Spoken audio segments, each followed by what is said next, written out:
این روزها با آلودگی هوا روبرو هستیم.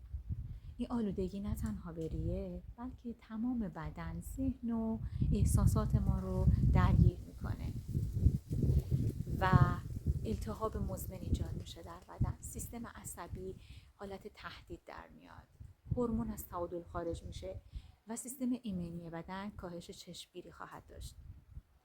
از طرف دیگه توجه و تمرکزمون کم میشه، خلقیاتمون تغییر میکنه، خسته ایم، انرژی نداریم، بی‌حوصله ایم، خوابمون نامنظم شده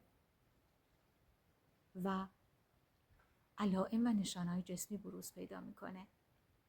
سرفه های خوش داریم، تنگی نفس، پوست خشک و سوزش چشم.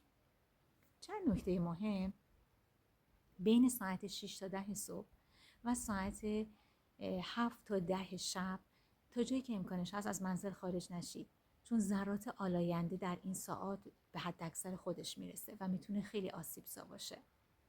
عزیزانی که کودکان زیر 5 سال دارن، سالمند هستند، بیماری مزمن و خود ایمنی دارند و یا باردار هستند، در این روزها از منزل خارج نشن یا در صورت ضرورت از ماسک N95 و در دسترس اگر نیست 2 تا 3 تا ماسک معمولی، هرچند که جایگزین ماسک N95 نمیشه ولی میتونه خیلی کمک کننده باشه. عزیزانی که از منزل خارج میشن وقتی برمیگردن حتما دستها و صورتشون رو چندین بار بشورن، چون این آلاینده ها جذب پوست میشه، مخصوصا عزیزانی که آرایش دارن، و از لوسیون ها و مرطوب کننده هایی که ویتامین C فراوان داره استفاده کنن و حتی اگر سوزش چشم دارن از قطره.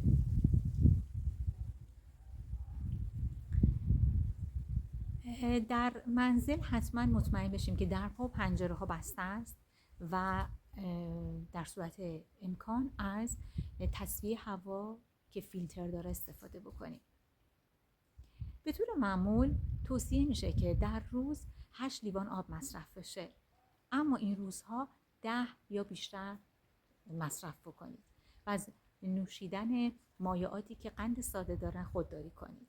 نوشیدنی های استفاده کنید که التهاب رو کم میکنه، مثل چای سبز، بابونه یا یه لیوان آب ولرم که یه قاشق غذاخوری یا چایخوری عسل اضافه میکنیم، زردچوبه، زنجبیل میتونه خیلی کمک کننده باشه. از غذاهای استفاده کنیم پختنیه، آبکیه، سوپ سبزیجات، آش، و از غذاهای پرچرب و سرخ کردنی و فست‌فودی خودداری کنیم.